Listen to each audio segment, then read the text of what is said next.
ఆక్షన్కి ముందే మొత్తం సెట్ చేసుకొని ఆక్షన్లో దర్జాగా వచ్చి కూర్చొని ఏదో టైంపాస్గా అన్నట్టుగా కూర్చొని ఒక 5 ప్లేయర్లను మాత్రం తీసుకుంది ఆ టీం, ముంబై ఇండియన్స్. అందరికీ తెలిసిందే. వాళ్ళకి ఆక్షన్కి ముందే మొత్తం సెట్ అయిపోయింది, అసలు ఇంకా ఏమీ టచ్ చేయాల్సిన పని లేదు. బ్యాకప్స్ కూడా ఉన్నారు వాళ్ళకి. అయితే ఒక్కరిని తీసుకోవడంలో మాత్రం కొంచెం వాళ్ళ దగ్గర డబ్బు లేకపోయింది. మరి ఒక్కరిని తీసుకుంటే బాగుండేది అనిపించింది. మరి అలా తీసుకోవడానికి వాళ్ళ దగ్గర తగినంత పర్స్ లేదు. ఏమంతా వాళ్ళకి అంత ఎఫెక్ట్ చూపించే విషయం కాదు. అయినప్పటికీ కూడా ఆ ఒక్కరు కూడా ఉండుంటే అసలు టీము ఇంకా 150% స్ట్రాంగ్గా కనిపించేది. ఇప్పటికీ 100%కి 100% సూపర్ స్ట్రాంగ్గా ఉంది ముంబై ఇండియన్స్. మరి ఆ ఒక్కరు ఎవరు మిస్ అయ్యారు వీళ్ళ టీంలో, అసలు వీళ్ళు ఎవరెవరిని తీసుకున్నారు ఏంటి అనేది ఒకసారి డీటెయిల్గా చూద్దాం. Welcome to crick my show, నేను DVR. So Mumbai Indians 2.75 2.75 crores ఆక్షన్లోకి ఎంటర్ అయింది. మరి ఆక్షన్లోకి ఎంటర్ కాకముందే ఆ టీము ట్రేడింగ్లో సెట్ చేసుకుంది. ట్రేడింగ్లో లక్నో సూపర్ జైంట్స్ నుంచి షర్తుల్ ఠాకూర్ని, గుజరాత్ టైటన్స్ నుంచి షర్ఫాన్ రూథర్ఫర్డ్ని, వీళ్ళిద్దరిని తీసుకుంది. రిటర్న్గా వీళ్ళకి క్యాషే ఇచ్చింది. సో క్యాష్ ఇచ్చి తీసుకుంది. ఒకరిని 2.6, షర్ఫాన్ రూథర్ఫర్డ్ని 2.6 crores ఇచ్చి తీసుకుంది. షర్తుల్ ఠాకూర్ని తన బేస్ ప్రైజ్ 2 crores ఇచ్చి తీసుకుంది. సో అతను ఆక్షన్లో కూడా అంతకే వెళ్ళాడు లక్నోకి. కాబట్టి వాళ్ళని తీసుకొని బ్యాకప్స్ సెట్ చేసుకుంది. ఆ తర్వాత అర్జున్ టెండూల్కర్ని లక్నోకి పంపించింది. సో ఇలా అన్నీ సెట్ చేసుకుంది. ఇంకో ఇంపార్టెంట్ థింగ్ వీళ్ళు చేసింది ఏంటి అంటే, ఐపీఎల్కి వీళ్ళు ఒక ఫ్రాంచైజీ రిక్వెస్ట్ చేసింది క్వింటన్ డికాక్ గురించి అని అనుకున్నాం. అది ముంబై ఇండియన్స్ అని అర్థమైపోయింది అందరికీ. ఎందుకంటే క్వింటన్ డికాక్ని తీసుకోవడానికి మిగతా ఏ టీమ్స్ కూడా ఇంట్రెస్టెడ్గా లేవు. అందులో ఇంకా వీళ్ళు ముందే కన్ఫర్మ్ చేసుకున్నారు, ఈ ఫ్రాంచైజీ రిక్వెస్ట్ చేసింది కాబట్టే అతను ఆక్షన్లోకి బేస్ ప్రైస్ తగ్గించుకొని మరీ వచ్చాడు. మరి ఆ కండిషన్ కూడా మనం చూసాం అక్కడ. ఎందుకంటే ₹1 కోటి అతన్ని తీసుకుంది ముంబై ఇండియన్స్, క్వింటన్ డికాక్ని. మరి వాళ్ళ ఓపెనింగ్ స్లాట్లో అంతకుముందు ర్యాన్ రికెల్టన్ ఉండేవాడు, సౌత్ ఆఫ్రికన్ ప్లేయరే, తను ఇప్పటికీ ఉన్నాడు. బట్ ఏంటంటే Quinton de Kock experienced player, already ముంబైకి కూడా ఆడాడు అతను. సో అతనికి అంతా తెలుసు కాబట్టి సెట్. అతన్ని క్యూడికేని ₹1 కోటి తీసుకుంది. మిగతా ఏ ఫ్రాంచైజీ కూడా, తన పాత ఫ్రాంచైజీ కేకేఆర్ కూడా అతని పైన ఇంట్రెస్టెడ్గా ఎవరు అనిపించలేదు. కాబట్టి చాలా సింపుల్గా డీల్ అయితే క్లోజ్ అయిపోయింది ఆక్షన్లో. అది ముంబై ఇండియన్స్ చేసిన పని. ఇక మిగతా ఒక 4 తీసుకుంది, డొమెస్టిక్ ప్లేయర్స్ని, అన్క్యాప్డ్ ప్లేయర్స్ వాళ్ళంతా. అథర్వ అంకోలేకర్, మయాంక్ రావత్, మహ్మద్ ఇజార్. సో వీళ్ళలో Atharva Ankolekar left arm orthodox bowler. ఇతను బ్యాటింగ్ కూడా చేయగలుగుతాడు, ఆల్రౌండర్ అనమాట ఇతను. ఇతన్ని మిచెల్ శాంట్నర్కి ఒక రెప్లికాగా, అంటే మిచెల్ శాంట్నర్కి రీప్లేస్గా ఇతన్ని తీసుకొచ్చారు. మరి ఒకవేళ వీళ్ళకి ఫారెన్ కాంబినేషన్ని ఏమైనా అటు ఇటు చేయాలి అనుకుంటే డెఫినెట్గా ఇతన్ని అయితే స్ట్రైట్గా ప్లేయింగ్ 11లో ఆడించే ఛాన్స్ అయితే ఉంది. మరి అంత డేర్ స్టెప్ తీసుకుంటుందా లేదా అన్నది అయితే చూడాలి. ఇక నెక్స్ట్ మయాంక్ రావత్, ఢిల్లీకి చెందినటువంటి ప్లేయర్. ఇతను all-rounder, right arm of break వేస్తాడు, బ్యాటింగ్ కూడా చేయగలడు. సో ఇతడు ఏంటంటే వీళ్ళు స్టాండ్ బైగా మయాంక్ రావత్ని ఉంచారు. ఇతను టాప్ ఆర్డర్ బ్యాటర్. ఇక మహ్మద్ ఇజార్ గతంలో సిఎస్కేకి నెట్ బౌలర్గా ఉన్నాడు. అంతకుముందు సిఎస్కేకి నెట్ బౌలర్గా ఉన్నాడు. ఇతడు పాట్నాకి చెందిన, బీహార్ నుంచి వస్తాడు, బీహార్కి చెందినటువంటి left arm pace bowler. So మరి ఇతడు కూడా ఒక మంచి అసెట్ అని చెప్పొచ్చు వీళ్ళకి ఫ్యూచర్ కోసము, ముంబై ఇండియన్స్కి. అందుకే అతన్ని పిక్ చేసింది. ఇక డానిష్ మాలెవార్ని తీసుకున్న తర్వాత ఆ టీం ఓనర్ అంబానీ కూడా చెప్పడం చూసాము, ఆకాష్ అంబానీ. ఇతన్ని తీసుకోవాలనుకున్నాము డానిష్ని, ఎందుకంటే లాస్ట్ టైమే తీసుకోవాలనుకున్నాము కానీ మిస్ అయ్యాడని చెప్పారు. సో ఇతను విదర్భకు ఆడతాడు, డొమెస్టిక్లో టాప్ ఆర్డర్ బ్యాటర్. ఇతను నెంబర్ 3లో ఆడతాడు. రీసెంట్గా దులీప్ ట్రోఫీలో కూడా డబుల్ సెంచరీ చేశాడు. సో మంచి ఫామ్లో అయితే ఉన్నాడు. కాబట్టి అతన్ని కూడా బ్యాకప్గా తీసుకున్నారు.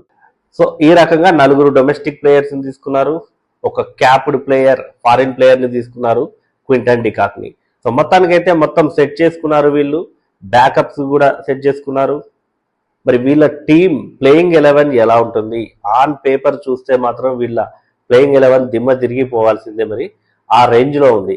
ఒకసారి చూద్దాం మరి ప్లేయింగ్ 11 ఎలా ఉండబోతోంది. ఓపెనింగ్లో రోహిత్ శర్మ, క్వింటన్ డికాక్. ఇదైతే షూర్. ర్యాన్ రికెల్టన్కి మరి స్టాండ్ బైగానే ఉంచుతారనుకుంటున్నాను నేను, ఎందుకంటే అతన్ని మరి ఫ్రాంచైజీని ఒప్పించి మరి ఫ్రాంచైజీ రిక్వెస్ట్ చేసి మరి అతన్ని ఆప్షన్లో ఉంచి తీసుకున్నారు కాబట్టి క్వింటన్ డికాక్ని ఓపెనింగ్లో తీసుకుంటారు. Rohit Sharma and Quinton de Kock. Number 3 Will Jacks. మనం చూసాము లాస్ట్ సీజన్ అతని కోసం కూడా ఫైట్ చేసి మరీ తీసుకున్నట్టుగా, అంటే అతన్ని ఒక ఒప్పందం ప్రకారం తీసుకున్నట్టుగా టిమ్ డేవిడ్ని అటు పంపించేసి ఇతన్ని ఆప్షన్లో తీసుకున్నారు. విల్ జాక్స్ని పర్ఫామ్ చేశాడు. ఇంకా తన నుంచి తన బెస్ట్ అయితే రావాల్సి ఉంది. సో విల్ జాక్స్ని నెంబర్ 3. మన number 4 Suryakumar Yadav, number 5 Tilak Varma, number 6 Hardik Pandya, number 7 Naman Dhir. అసలు ఇక్కడ వరకు బ్యాటింగ్ అద్భుతంగా ఉంది, అందరు హిట్టర్లే. తర్వాత Mitchell Santner, number 8 Mitchell Santner, ఇతను కూడా బ్యాటింగ్ బాగా చేయగలుగుతాడు. తర్వాత నెంబర్ 9 దీపక్ చహర్, ఇతడు కూడా మనం గతంలో ఆల్రౌండర్ అనుకున్నాం, తన బెస్ట్ అయితే ఇంకా చూపించలేదు. డెఫినెట్గా తన నుంచి కూడా కొన్ని బిగ్ హిట్స్ అయితే ఉంటాయి. నెంబర్ 9లో దీపక్ చహర్ ఉంటాడు.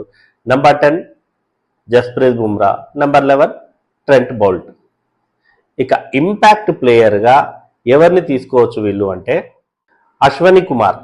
లాస్ట్ సీజన్ కూడా మనం చూసాము, అశ్వని కుమార్ యంగ్స్టర్, పంజాబ్ నుంచి వస్తాడు ఇతను. కాబట్టి మరి left arm pace bowler, last సీజన్లో కూడా ఒక మ్యాచ్లో 4 వికెట్ హాల్ సాధించాడు ఇతను. కాబట్టి తన మీద నమ్మకం ఉంచింది ఆ ఫ్రాంచైజీ, మరి తనను ఇంపాక్ట్ ప్లేయర్గా తీసుకునే అవకాశం కూడా ఉంటుంది. సో ఇట్లా వీళ్ళకైతే బౌలింగ్ ఆప్షన్స్ అయితే చాలా చాలా బెటర్గా ఉన్నాయి. ఇప్పుడు మనం చూస్తే కూడా ఆల్రెడీ శార్దూల్ ఠాకూర్ లాంటి బౌలరే ప్లేయింగ్ 11లో ప్లేస్ లేకుండా బయట ఉండాల్సిన పరిస్థితి, ఎందుకంటే వీళ్ళ బౌలింగ్ లైనప్ అలా ఉంది. ట్రెంట్ బౌల్ట్, జస్ప్రీత్ బుమ్రా, దీపక్ చహర్, ఈ ముగ్గురు. హార్దిక్ పాండ్యా బౌలింగ్ వేస్తాడు. 4 ఉన్నారు బౌలర్లు. ఇక స్పిన్ విభాగంలో చూస్తే మిచెల్ శాంట్నర్. ఇంపాక్ట్ ప్లేయర్గా వీళ్ళు అశ్విని కుమార్ని తీసుకుంటారా, మయాంక్ మార్కండే ఉన్నాడు స్పిన్నర్ని, అతన్ని తీసుకుంటారా అనేది ఆ పిచ్ కండిషన్స్, ఆ గ్రౌండ్, వీళ్ళు అంటే హోమ్లో ఆడుతున్నారా అవే ఆడుతున్నారా వీటన్నిటిని పరిగణలోకి తీసుకొని ఇంపాక్ట్ ప్లేయర్ని తీసుకుంటారు. వీళ్ళకి ఆ లగ్జరీ అయితే ఉంది. అయితే వీళ్ళలో ఇప్పుడు మనం చెప్పుకున్న మిచెల్ శాంట్నర్ని రీప్లేస్ చేయగల సత్తా ఉంది యంగ్స్టర్ అథర్వ అంకోలేకర్ అని చెప్పాము. Left arm, slow left arm orthodox ఇస్తాడు, బ్యాటింగ్ కూడా చేయగలుగుతాడని. మరి అతన్ని కూడా ఇంక్లూడ్ చేసుకుంటే వీళ్ళకి ఒక ఫారిన్ ప్లేయర్ని ఇంపాక్ట్ ప్లేయర్గా తీసుకునే ఛాన్స్ ఉంటుంది. షెర్ఫాన్ రూథర్ఫర్డ్ని కానివ్వండి, ర్యాన్ రికెల్టన్ని, ఈవెన్ ఒకవేళ అంటే బ్యాటింగ్ చేజింగ్లో కనుక వీళ్ళు చేయాల్సి వచ్చినప్పుడు ఇట్లా ఆప్షన్ కూడా ఉంటుంది వీళ్ళకి.